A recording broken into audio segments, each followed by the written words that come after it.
Hello and welcome back to the Russian Football News Predictions League. I have a beautiful assistant with me, Dashi. Say hi, Dashi. Hi. Dashi's going to help me with this week. Now, guys, thank you so much for being so patient. 3 months without Russian football, but finally, yes, it's very exciting, Dashi, I know. Finally, we're back. Now, we've only got 2 days until the Predictions League resumes, but most importantly, we also have... Dashi, you hold it up. Wait. The Predictions Cup is back. Thank you, Dashi. Good girl. Now, Predictions Cup, guys, in case you've been hiding behind a rock somewhere, head buried in the sand, you will know we have the second edition of the Cup. It's really simple, guys. It's the same as last time. You don't actually have to do anything differently. You just simply have to predict the 8 games from the Russian Football Premier League as usual. But this is the exciting part. This time, for €5 or £5 entry, there will be prize money. So last time we had 32 people playing. We've still got some spaces left for this time. You want to show them again, Dashi? Yeah. This side. And hold it up. There we go.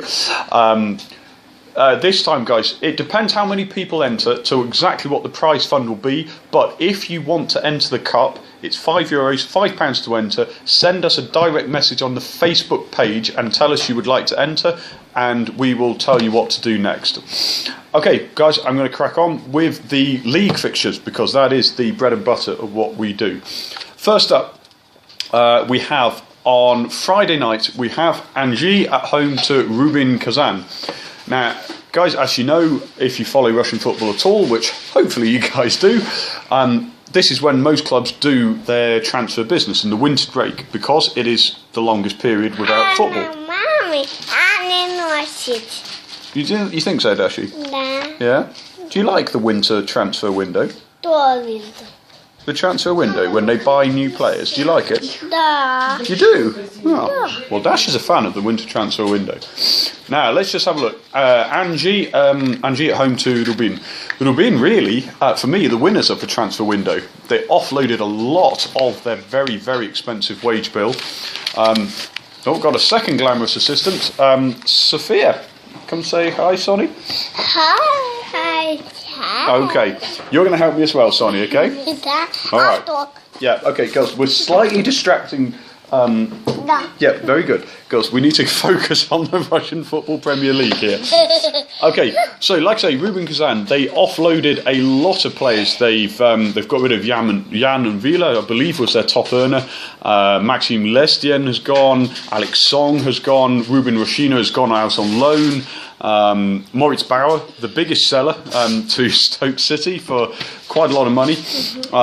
Nabiullin, Magomed Ozdoyev. But they brought in some good quality. They brought in Christian Noboa back on loan. That's a very good signing. Just girls, that's enough, darling.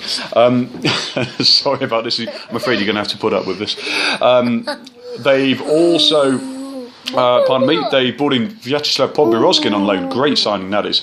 Anzhi, they've made slightly lower profile signings. Dashi, darling. They made some lower profile signings, but they have, in my view, lost one of their best players. Girls, slightly quiet. Let me just get their full transfer window up. Where do we go? Oh my word, sorry about this, fellas. Well, boys and girls, I should say. Where are we looking? Vadim Afonin, there we go. Of course, he has gone. Anyhow, look, we're dragging on far too long here. We're going to have to get to the predictions themselves. Honestly, I think this has got a draw written all over it. Personally, I'm going to go for 0-0, partly based on the fact that last night in the Russian Cup, both games were 0-0. Very, very cold temperatures. As you may or may not know by now, Spartak away to Krylia Sovietov in the Cup was postponed today. Spartak decided they weren't willing to play in the temperatures. It was, I believe, within their rights to refuse to play because the temperatures were low enough. Actually, I kind of need to see them. So anyhow, 0-0. That's my prediction because it's just the start of the spring season. Most clubs will be rusty. Moving on, Saturday, CSKA against Ural. Yeah, okay, you hold the pen, Dashi. CSKA have brought back Ahmed Musa on loan. And they've knocked out Red Star Belgrade in the Europa League already. Ural have not done a great deal of business, except they have brought in Othman El Arabi, Dutch winger, 26-year-old. He looks very, very interesting, dangerous player. David Sanson has watched him a couple of times, and he has mentioned how he is almost like a Chisamba Lungu with end product. Now that really is exciting. However, Ural have struggled to get points recently. They haven't got a win in the last 5 games. Away from home, they're fairly poor, so I think this is a fairly clear case of a Tiscar win.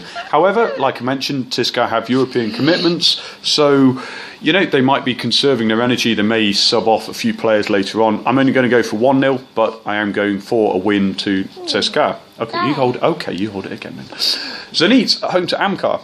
Zenit were absolutely magnificent in their Europa League second leg against Celtic. I was at the Kristovski, and it was one of their best performances of the season. That's okay, don't worry. I'm sure. No, Dashi, not too much. Are you trying to write down your prediction for Zenit Amkar? How many goals do you think Zenit will score?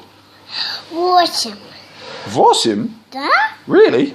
Wow. Well, there's a bold prediction already. Это 8. No, that's Rubin. Это 8. Well, how many goals for Amkar, Dashi? Это как? How many goals for Amkar? Папа. But a number would be nice. 2. 2? 8-2. Well, if anybody gets 8-2, you can thank Sophia and Dasha for that one. But yes, like I say, Zenit absolutely brilliant. They brought in Nabiulin and Ozdoyev, good transfers for them. Sent out on loan Artyom Zuba, Ivan Novotseltsev to Arsenal Tula. So they're in brilliant shape. Amkar brought in Aaron Olaner, who's been misfiring for a long time at Tiscar. Just become a father, by the way, and his baby's name, LeBron. Exactly, says it all. What a nutter. Anyhow, Amkar, there's nothing short of dreadful. They were knocked... Dashi, please, darling. They were knocked out of the cup yesterday by Shenik, and I really can't see anything other than a Zenit win. I'm not sure I'm going to be quite as confident as Dasha and Sophia here with 8-2, but I'm certainly going to go for goals. I'm going to go for 3-0. Amkar, useless at scoring, Zenit on fire. Yeah, hilarious, Dashi. Yes, okay. Krasnodar against Rostov. Now, Krasnodar... Dashi, nearly poked me in the face there. Krasnodar have brought in Oleg Shatov on loan. Very interesting transfer, that, because he has, by all accounts, been causing problems in St. Petersburg, but he is a great player. Now, he really has to be looking at getting in the Russia squad for the World Cup. And Krasnodar is a great move for him. He's a really good counter-attacking player with a lot of pace. That is going to suit them very, very nicely indeed. So they've kept Fyodor Smolov. That's the main business as far as I'm concerned for the short term. The summer really is his last chance. We keep saying it, when is Smolov going to move? And he can't wait much longer. Rostov, well, Dashi, would you mind not drawing all over my predictions, please, darling? Dashi. Да. Dashi, can you not draw on my predictions, please? I don't know. Yeah, I know, it's very, very pretty, but it's not going to help everybody with their predictions, is it? I don't know that's so. No? Okay, right. Okay, thanks very much, Dashi. Right. Okay, Rostov, let's just have a quick look through what they have... Jesus, this computer is so slow. I'm sorry about this, fellas. Not the most professional broadcast we've ever done. Rostov down in 10th at the moment. But you've got to remember how tightly packed the mid-table is. Ufa in 6th place, they're on 27 points. Only 2 points down to 10th with Rostov. So it really is anybody's game. Rostov should be able to steer clear of relegation, mostly due to the fact that there are 4 or 5 poorer teams below them.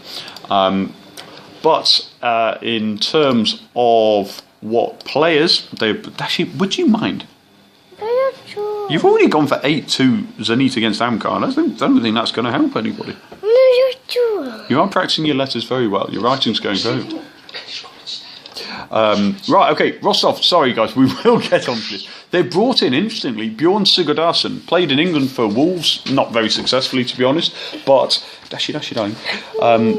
No, I know, I need that, darling. Ragnar Sigurdsson on a free sign. Alexander Sapieta, not a bad signing from Dynamo Moscow.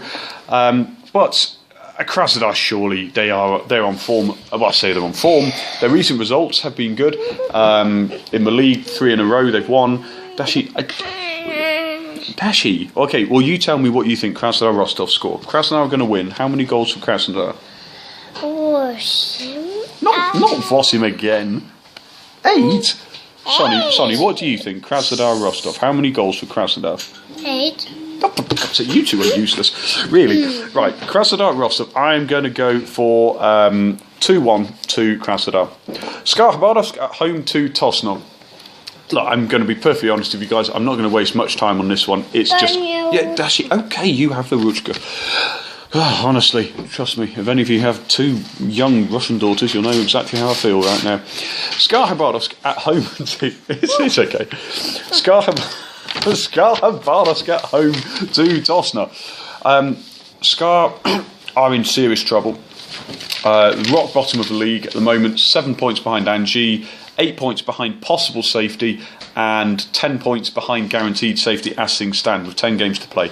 I think this has got 0-0 written all over it. The temperatures in Khabarovsk are absolutely perishing. It was minus 15, I believe it was yesterday. Dashi, I really do actually need to write down on this. Tosno have lost their 2 main sources of goals, Yevgeny Markov to Dynamo Moscow and Anton Zabolotny to Zenit. So I just can't see any goals coming for them. A point for Tosno is not bad. They're still out of the automatic relegation places as things stand. So 0-0. I'm not going to spend more time on that. Ufa at home to Dynamo. Now, let me see. Ufa, what transfers have they made? Well, they have made one very interesting transfer that I don't know a lot about, but I've heard good reputation. Bear with me while I pronounce his name. Yekebulan Seydahmet, 18-year-old Kazakh player, rated very, very highly. Not sure how much he'll feature. He might be blooded for the future. But Ufa at home, they've won the last 5 in a row. They don't score many, but they don't concede many, and certainly not at home. Dynamo Moscow, a few interesting signings. Konstantin Rausch, for me, stands out. Yevgeny Markov, like we just mentioned. So, Sonny, what do you think? Ufa against Dynamo. How many goals are Ufa going to score? And don't say Vosim. 2? Oh, okay, you know what? I'm actually going to go along with that. It's slightly ambitious, but Ufa, like I say, not high scorers, but they're very, very good at home. Dynamo, 0 or 1?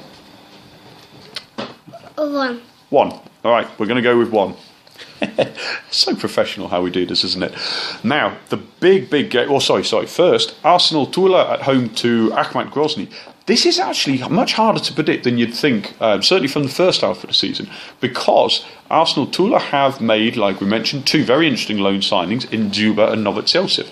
Dzyuba, we've slated him for quite a long time at Russian Football News, well, most of us have anyway, relative to his Zenit teammates, because Zenit, of course, are top of the tree. Arsenal Tula, they're challenging, and there's actually a very, very good possibility that... Dashi, would you mind, darling? Very nice singing, I know, but okay, you can do the backing vocals while I do the previews. Arsenal Tula, like I say, they could sneak into Europe if they're lucky by getting 6th, because Spartak look almost certain to win the Russian Cup now, which would free up another space in the league for European entry. Novoseltsev and Dzyuba have come in. Vladimir Gavrilov off to Club Brugge. Very strange transfer, that one. But anyhow, Dashi, would you mind, please, darling, really? Akhmat Grozny, let me just have a quick reminder. It's quite difficult to remember all of these transfers. However, they haven't made, they haven't in fact made any, just loan signings coming back.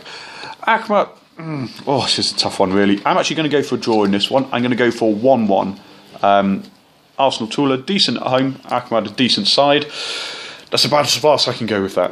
Loko Spartak. Now, this is a huge game. Ilya Gerkus has already said this is going to be the highest grossing intake on a match day for Lokomotiv. They are, of course, 8 points clear at the top of the table. This is an absolutely critical game for both teams. If Loko beats Spartak, then really it leaves pretty much just Zenit as the realistic challengers for the title. However, if Spartak get a win, then it's suddenly the gap's down to 5 points with 9 games to go. Dashi, please, I really do need some space, otherwise I'm not going to remember these scores. Right, okay, Loko, Spartak. Oh, this is a tough one. I'm going to sit on the fence and I'm going to say 1-1. Sorry, not desperately exciting there, but it's such high stakes game, I can't see either side giving way. Okay, guys, don't forget the Predictions Cup. I cannot stress how important it is. Get your registered interest in quickly.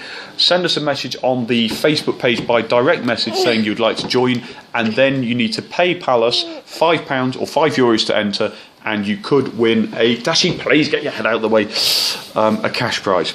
All right, that's all from me for our Russian Football News Predictions League update. Sonny, say good luck to everybody. Bye. Say good luck. Good luck. And Dashi? I like. That's good luck in Dashi language. All right, that's goodbye from us. Guys, good luck, and I will see you soon.